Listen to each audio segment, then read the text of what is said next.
Romanos capítulo 3, a partir do verso 23. Romanos 3, 23.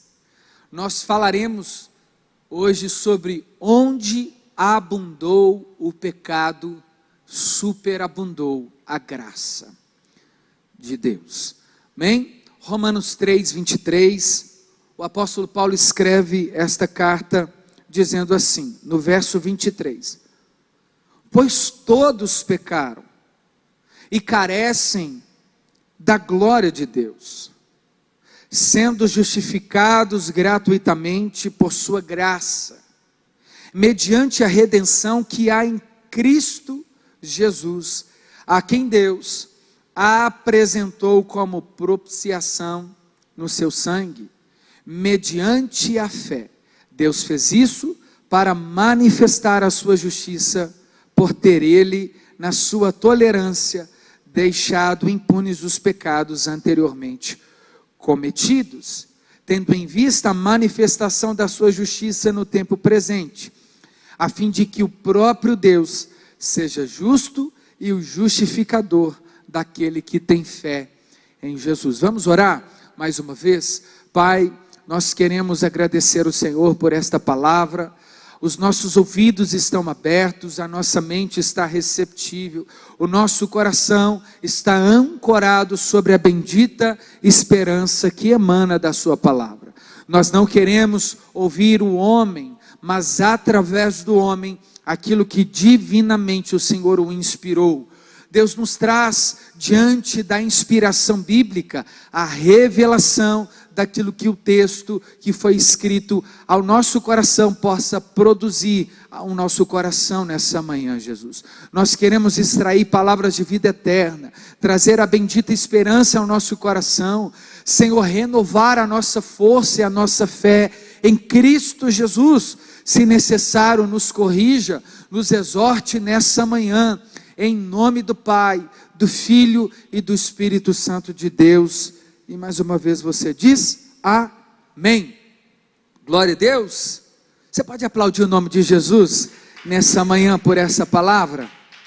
Glória a Deus, o Senhor é bom e a sua misericórdia dura para sempre. Glória a Deus. Irmãos, nós estamos diante de uma das cartas mais lindas, no meu ponto de vista, das Escrituras. Romanos é a epístola do apóstolo Paulo mais teológica de todo o Novo Testamento. Ele escreve 13 cartas. Dentro dessas 13 cartas, ele tem algumas cartas que são chamadas de cartas pastorais. Outras cartas são chamadas de cartas circulares. As pastorais, ele escreve a Timóteo, a Tito, a Filemon, cartas que são direcionadas a homens, e é ele que escreve encorajando esses homens que vão dar sequência ao pastoreio. Cartas circulares como carta aos Gálatas, a carta aos Éfesos, também esta carta, também conhecida como uma carta que passaria na igreja, a fim de levar uma sã doutrina. E também cartas teológicas, como é a carta que ele escreve aos irmãos que se reunia em Roma, que seria a capital da Itália, onde Paulo escreve o maior tratado teológico.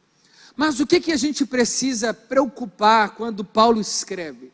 Não é necessariamente minuciosamente com os pontos e vírgula da teologia, mas porque Paulo, quando escreve a carta, Paulo não tem o desejo de escrever um tratado teológico, de sistematizar. O que Paulo quer fazer é ensinar a igreja, por meio desta igreja, com que os irmãos estivessem o coração ancorado na sã doutrina. No capítulo 3, o diagnóstico que Paulo dá à igreja, que se reunia, conhecida como luz do mundo, é um diagnóstico terrível. É como se o paciente chegasse agora diante de um médico e ouvisse da parte deste médico dizendo: olha, os seus dias de vidas estão sendo contados. O que você tem como enfermidade é para a morte. E não há como você se salvar disso. Quão terrível é alguém que descobre um nódulo, descobre uma enfermidade sem cura. E é isso que o apóstolo Paulo vai fazer agora com os irmãos de Roma. Apesar deles mesmos serem conhecidos por homens que tinham uma fé inabalável. No capítulo 1 de Romanos, Paulo diz que o maior desejo dele era visitar a igreja de Roma, a fim de compartilhar, por meio da fé que esses irmãos possuíam, dons e confirmarem o chamado deles, porque Paulo ouviu que tamanha fé os irmãos de Roma possuíam. Mas não quer dizer que esses irmãos não necessariamente não precisassem serem corrigidos. Irmãos, a pior coisa que o homem pode ter na vida é a incerteza da salvação. Irmãos, isso desvia o nosso coração do propósito central. Quando nós não temos a segurança da salvação, quando nós não temos a certeza, a garantia, parece que tudo em nossa volta se dilui, não faz sentido. É por isso que agora o diagnóstico de Paulo é: irmãos, vocês estão imersos sobre o pecado. Existe uma realidade que repousa sobre vocês e não é uma realidade tão boa. E ele escreve dizendo no capítulo 23, no capítulo 3 do verso 23, dizendo: pois todos pecaram. E quando Paulo escreve todos pecaram, é que essa é uma realidade que eles estavam insistindo em não perceber o quão pecadores eram eles. Irmão, não existe como nós nos apropriarmos da graça sem a gente perceber o quanto do pecado está dentro de nós. Nós precisamos olhar para Cristo Jesus, assim como Isaías teve a visão no capítulo 6. Ai de mim que sou pobre, pecador, de lábios impuros e que habito no meio de um povo de impuros lábios. Irmãos, quando nós não reconhecemos o nosso pecado, a graça não pode superabundar.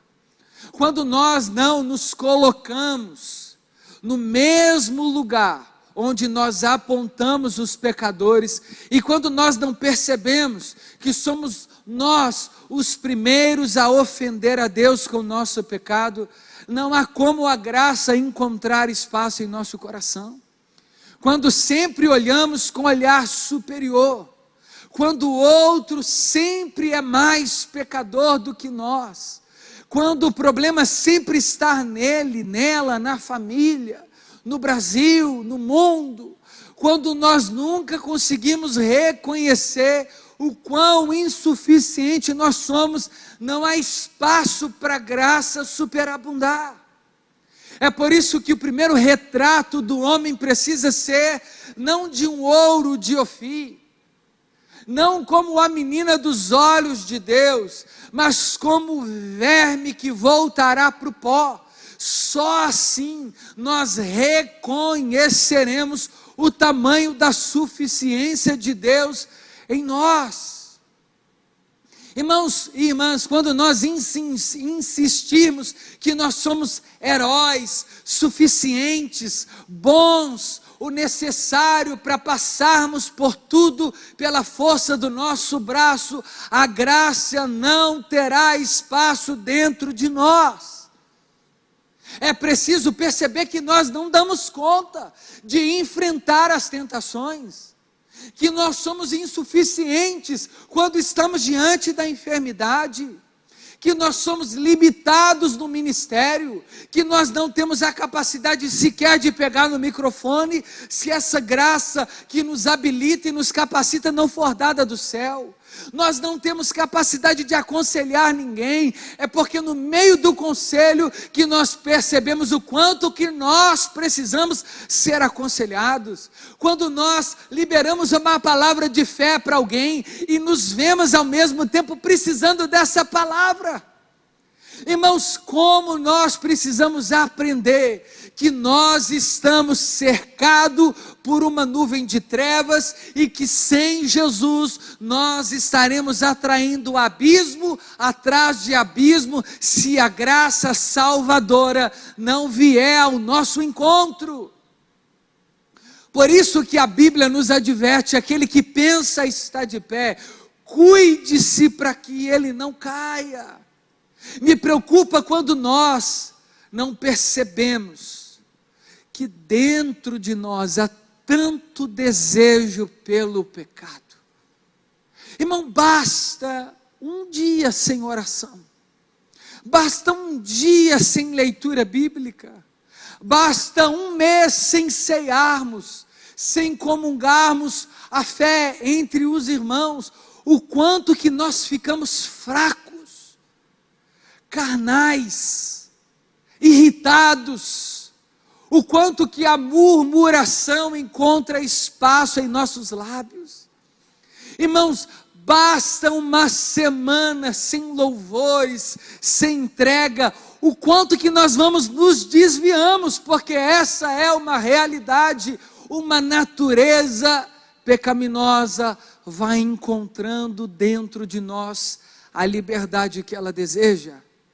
A natureza que nós possuímos é dupla. Nós temos uma natureza pecaminosa que está sendo regenerada todos os dias em Cristo Jesus. É por isso que há uma luta constante entre a carne e o espírito. Irmãos, enquanto nós não reconhecemos que somos pecadores, não haverá graça sobre nós. Por isso que quando reconhecemos o tamanho pecado que possui dentro de nós, nós valorizamos ainda mais o sacrifício de Jesus.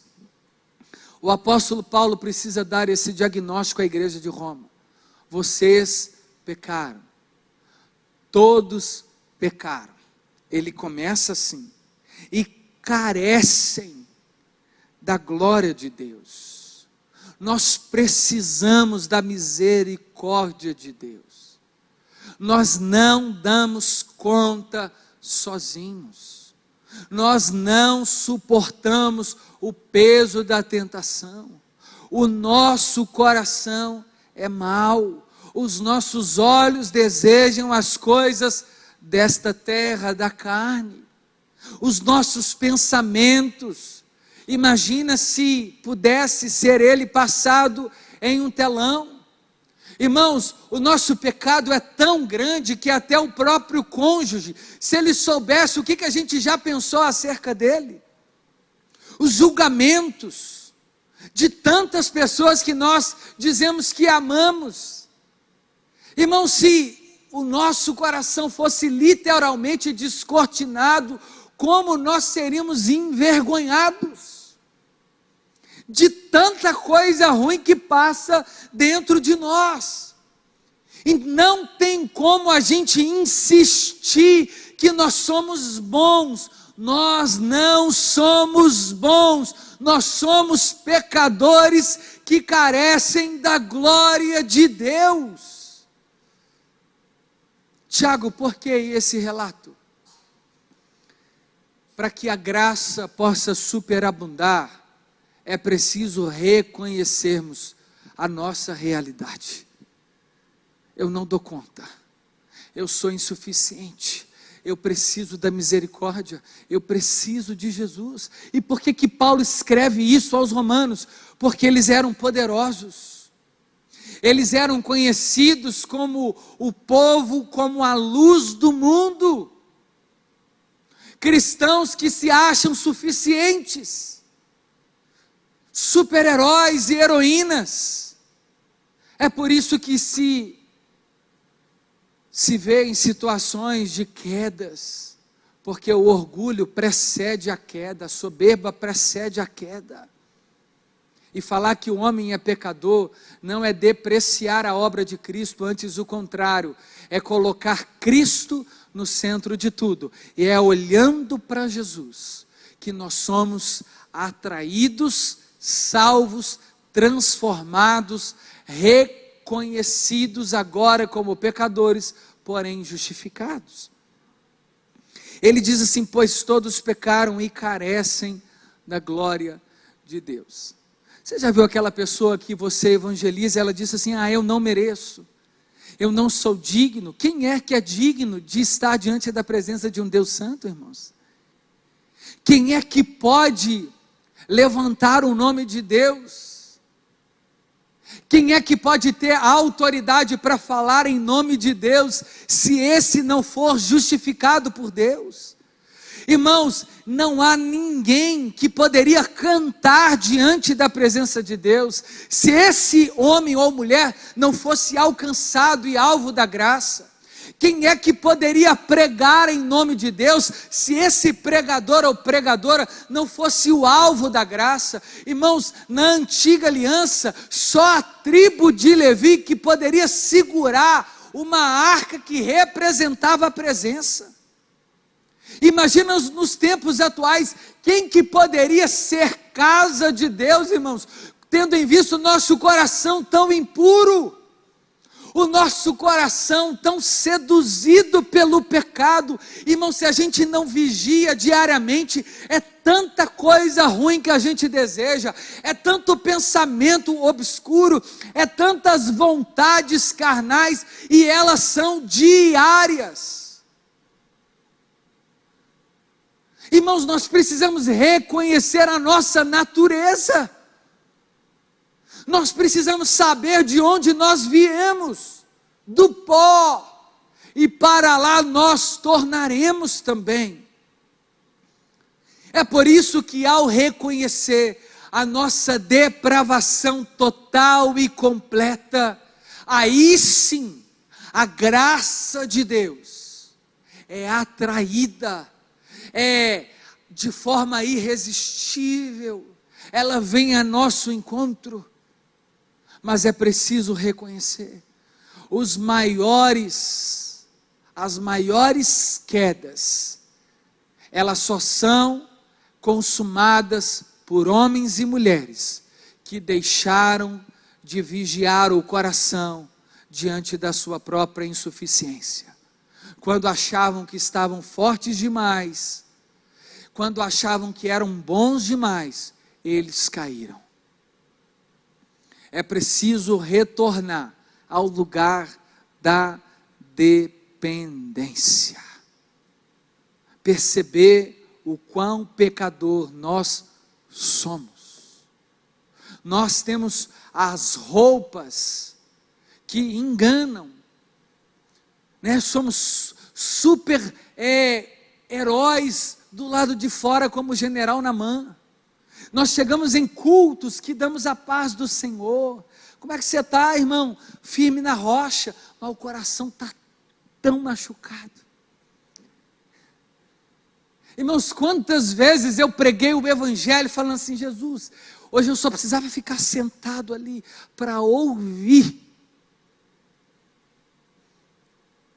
Sabe por que isso acontece? Para nos mostrar o quanto nós carecemos da glória de Deus, irmão. O quanto nós precisamos do amor de Deus em nós, do favor de Deus em nós, para tudo.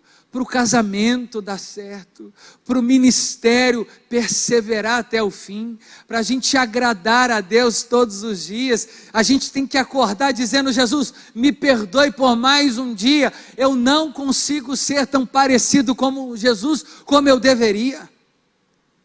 É por isso que Paulo dá esse diagnóstico triste para a igreja, mas tão necessário. Se o Senhor não for comigo, eu não dou conta. Se o Senhor não entrar no controle da minha vida, Jesus, eu perco o controle de tudo. Se o Senhor não for na frente, eu vou atrapalhar tudo, eu vou fazer tudo errado. Uma vez eu ouvi isso de um pastor, e quão necessário é. Irmãos, a igreja perfeita é a igreja que descobriu que ela deve atrapalhar menos a obra de Deus. O cristão perfeito é aquele que menos atrapalha o agir de Deus. Quando nós saímos de cena, entregamos o púlpito para o Senhor, Ele entra em cena e começa a reinar através de nós e a partir de nós. Irmãos, quão depravados nós somos. E basta uma criança, a gente percebe tamanha depravação, rouba dela o pirulito, tira da mão dela a merendeira, para você ver como passatempo, o carrinho, a boneca. Irmãos, não existe um homem, uma mulher sequer, que vive, que não tem o coração enredado pelo pecado. Essa foi a dura consequência dos erros cometidos lá no Éden. O pecado entrou, e o pecado invadiu todo o ser do homem. O pensamento do homem passou a ser um pensamento pecaminoso. Você quer ver um exemplo disso? O primeiro filho de Adão e Eva, Caim e Abel, o que aconteceu, irmãos? Um matou o outro. Eles deram filhos, o que aconteceu? Depravação total, a ponto de Deus ter que destruir a torre que eles estavam querendo construir, para que eles pudessem ser grandes demais, conhecidos. Depois disso, dilúvio. Depois disso, Sodoma e Gomorra. Depois disso, impérios sendo destruídos, porque o homem é mau. O homem é mau. E não faz sentido a graça, se nós não reconhecermos a nossa depravação. Sabe aquela pessoa que você fala assim: irmão, você precisa de Jesus? Não, eu já tenho Jesus. Eu não roubo, não mato, não faço isso, não faço aquilo. Como se isso fosse suficiente. Mas o pensamento, irmão, um pecado. Adão cometeu um único pecado. Sabe o que é um pecado só? O suficiente para encerrar toda a humanidade debaixo da ira de Deus. Um pecado. Quantas vezes nós pecamos só essa semana? Começando de domingo. Irmãos, a gente acorda pecando e dorme pecando. E por que nós não morremos? Por que nós não somos alvos da ira de Deus? Porque deveria ser assim. A lei de Moisés dizia olho por olho, dente por dente, quem matou deve morrer. Quem cometeu pecado deve pagar por isso. Por que nós não temos mais isso? Porque o Cordeiro de Deus é o único que pode tirar o pecado do mundo. É por isso que esse texto agora diz assim: pois todos pecaram e carecem, todos pecaram e carecem da glória de Deus, sendo justificados gratuitamente. Sabe o que é justificação? É declarar o culpado inocente. Não é tornar o culpado inocente, é declará-lo. Uma coisa é o culpado ser declarado inocente. Ele continua culpado, mas ele foi declarado inocente, porque quem não tem pecado, que pagou o preço pelo culpado, para que esse culpado fosse declarado inocente. E a culpa veio sobre aquele que assumiu por nós, Jesus. Por isso que justificado é um termo usado no direito para declarar o réu culpado inocente diante da culpa, porque alguém pagou o preço por nós. Por isso, a salvação nunca foi de graça, ela foi pela graça, porque ela custou a vida de Jesus por nós. Você tem ideia do tamanho do que aconteceu diante da humanidade? Nós ascendemos constantemente a ira de Deus quando nós pecamos. Irmão, quando eu peco, o meu coração dá vontade de enfiar debaixo da terra. Gente, como é que eu, pregando a palavra, posso pecar? Irmão, a vontade que eu tenho sempre que eu peco é de sumir de tudo do universo, de chorar o dia inteiro. E aí eu reconheço o miserável homem que eu sou. O que eu quero fazer eu não faço, o que eu não quero eu acabo fazendo. Mas é quando eu me achego diante da graça, como Davi fala: Senhor, contra ti eu pequei, somente contra ti, perdoa os meus pecados. Irmão, da mesma forma que Deus se ira com o nosso pecado, Ele também em Cristo Jesus se alegra tanto quando nós reconhecemos. Você quer ver um homem alegrar o coração de Deus? É quando ele confessa tentação, para que ele não precise confessar pecado. Você já pensou nisso? Quantas vezes eu já liguei para um pastor amigo meu e falei: irmão, é isso, eu preciso de Jesus, eu pequei assim, assim, assim, assim. Irmão, aquilo expõe meu coração, aquilo machuca tanto, eu passo tanta vergonha, mas exatamente esse é o desejo de Deus, não nos envergonhar, mas fazer com que a gente reconheça que quando nós confessamos, sim, sobre nós repousa a vergonha, para que o nome dele seja exaltado. Assim como ele levantou Cristo no deserto, ali no Gólgota, a serpente foi erguida, todo mundo que era picado por uma cobra porque murmurava, deveria olhar para aquela serpente de bronze, reconhecendo que foi picado por causa da murmuração. Aí todo mundo sabia lá o murmurador, a lá a murmuradora, mas quando ele olhasse para a serpente, ele era curado. Irmãos, assim importa que o homem também olhe para a cruz de Jesus. Há lá o depravado, há lá o prostituto, há lá o mentiroso, há lá o hipócrita, mas pelo sangue da cruz de Jesus, nós somos sarados,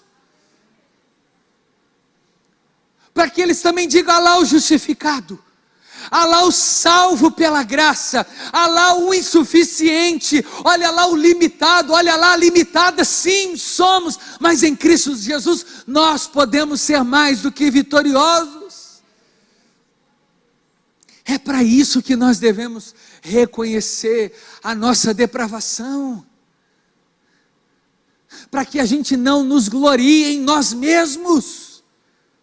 Irmãos, é uma mentira que nós construímos dentro das igrejas, quando nós nos tornamos santos demais, a ponto de não reconhecer o pecado. A carta de João diz assim: aquele que diz não ter pecado, é mentiroso, e faz de Deus também mentiroso.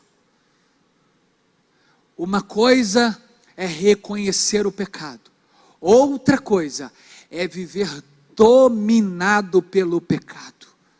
Quando nós somos libertos, nós não somos mais dominados pelo pecado, ainda que pequemos. O pecado já não tem mais domínio sobre aquele que está justificado por Jesus. Vocês conseguem entender essa diferença? Por isso que é preciso reconhecer as fraquezas.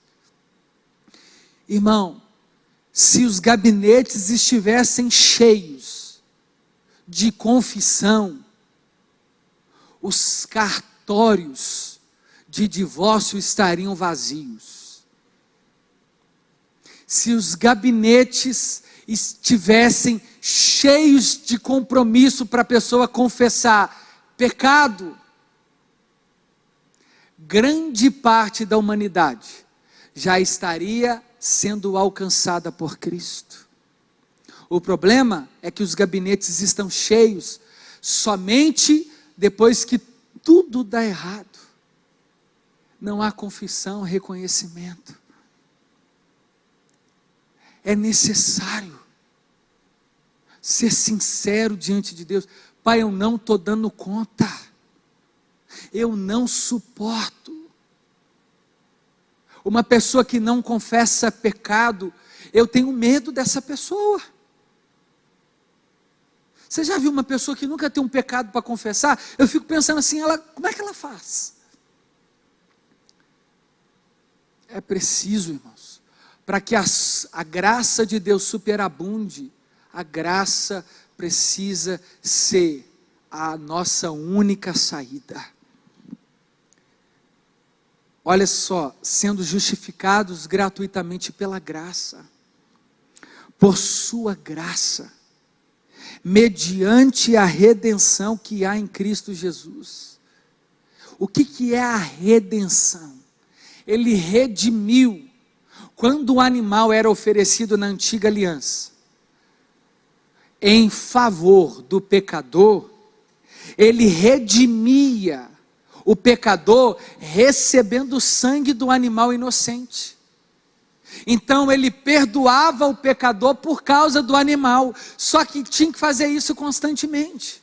Mas agora, pelo sangue de Jesus, nós fomos redimidos de forma definitiva. Que amor é esse, irmãos? Que sacrifício é esse? Só em Cristo Jesus que nós fomos redimidos. O nosso pecado é perdoado. A nossa mazela é exposta.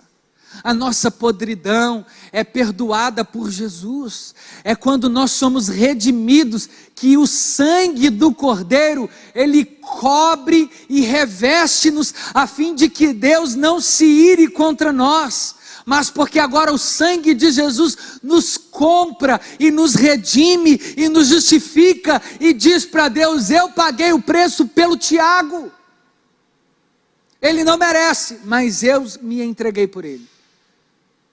Capacita ele, Deus. É isso que acontece. A quem Deus apresentou como propiciação. Por que Paulo diz isso? A linguagem de Paulo aqui é toda do tabernáculo ou da tenda do encontro. O que é propiciação? Propiciação era o nome dado à tampa da arca da aliança que se chamava propiciatório. E onde que essa tampa ficava? Em cima da arca, dentro do lugar santíssimo, que só o sumo sacerdote, uma vez por ano, na festa da expiação, podia entrar. Aí ele pegava o sangue do animal novilho, sem defeito, tinha toda uma cerimônia, e uma vez por ano ele derramava o sangue daquele animal na tampa do propiciatório, que era composta por uma peça única de ouro, com 2 querubins olhando para baixo, onde estava o fundo da arca, que tinha o maná, a tábua e a vara de Arão. Aí a propiciação era como o sangue era derramado naquela tampa, onde Deus falava com o sumo sacerdote face a face. Ele recebia aquele sangue. Por isso que o sangue de Jesus, ele foi apresentado para propiciar o pecado do homem e da mulher, de toda a humanidade. No seu sangue, o sacrifício foi pago. E como que nós nos apropriamos dele? Mediante a fé. Por quê? A gente esteve lá presente quando Jesus morreu? Não. Como é que a gente sabe que é verdade? Porque as Escrituras dizem. E como é que a gente se apropria da verdade das Escrituras? Pela fé. Por isso que a justificação é pela fé e não pelas obras, porque nós não estávamos presentes, mas nós cremos que Jesus pagou o preço por nós. Sei que foi pago um alto preço. Lembra dessa canção? Foi pago um alto preço por nós, como propiciação, no seu sangue, mediante a fé. Deus fez isso para manifestar a sua justiça. Por quê? Porque não havia como perdoar o pecador sem pagar o preço pelo pecador. Nem o próprio Deus isentou a culpa do pecado, Deus não poderia perdoar o homem sem antes se entregar por ele. Você já pensou nisso, irmão? Se Deus quisesse, antes do sacrifício de Jesus, falar assim, chamasse a Trindade, né? O Pai, o Filho e o Espírito Santo, vamos perdoar o homem? Vamos. Está perdoado? Não poderia. Porque ele estaria incorrendo contra a sua própria palavra. A lei dizia, pecou, deve morrer. É por isso que a lei foi dada ao homem para mostrar a necessidade de redenção. O homem só passou a saber do seu pecado quando a lei foi estabelecida. Porque como é que você sabe que não pode andar numa rua que tem como velocidade permitida 60 se não tiver uma placa? Você só sabe que você cometeu um delito se você souber que não poderia ter cometido aquele delito. Por isso que a lei foi dada como tutor, como aio. O que é isso? Alguém mostrou para a gente que o que a gente fazia era pecado. O que fez? Qual o nome disso? Lei. Então, aonde abunda o pecado pela lei, é que vai superabundar a graça de Deus. Olha o que Deus fez, irmãos. Ele não poderia ter intimidade com o homem, sem antes pagar o preço que o homem deveria pagar, mas era insuficiente. É por isso que Deus fez isso para manifestar a justiça. Qual justiça? De matar o seu filho na cruz. No livro de Atos, o apóstolo Pedro disse assim, pela presciência, pela vontade soberana, ninguém tomou a vida de Jesus, ele a entregou por nós. A única forma do homem ser justificado é através da morte e ressurreição de Jesus. A justiça de Deus está manifestada em Jesus. Por isso que Jesus disse assim, Pai, se possível, afasta de mim o cálice, contudo que não seja feita a minha vontade, mas a do Senhor. Era necessário a justiça ser feita. E qual foi a justiça? Um homem sem pecado representou todos os pecadores da terra, recebendo a ira de Deus, sem ter pecado, para perdoar os pecados dos pecadores. Ele disse, tetelestai, está consumado, Jesus. Pode despejar a sua ira. Aquele que não tem pecado, Deus o fez pecado por nós, para que nós fôssemos feitos justiça de Deus. Ele recebeu a ira santa de Deus. Isaías escreveu dizendo, verdadeiramente ele tomou sobre si os nossos pecados. O que é tomar sobre si? É a condenação do pecado, a culpa do pecado, a sentença do pecado. Ele disse, Pai, eu quero pagar o preço pelo Tiago, pela Maria, pelo João. Jesus pagou o preço pela sua própria mãe, pelo seu próprio irmão, pelos seus discípulos e por toda a humanidade. O sacrifício de Jesus é vicário e absoluto, irmão. Eu termino com ele dizendo, por ter ele na sua tolerância deixado impune os pecados anteriormente cometidos. Que pecados que foram anteriormente cometidos? Os pecados dos profetas, os pecados daqueles que vieram antes de Jesus. Como que aquele pecado foi impune? Porque os animais que morreram, enquanto eles que deveriam morrer, porque os animais morreram apontando para o Cristo perfeito, para o Cordeiro perfeito. Olha o que Deus fez, irmãos, tendo em vista a manifestação da sua justiça no tempo presente, a fim de que o próprio Deus seja justo e o justificador daquele que tem fé em Jesus. Você pode ficar de pé no seu lugar? É por isso que no capítulo 5, no verso 20, o apóstolo Paulo escreve assim: por causa da lei, eu estou morto, porque a lei me fez enxergar que abundou em mim um pecado.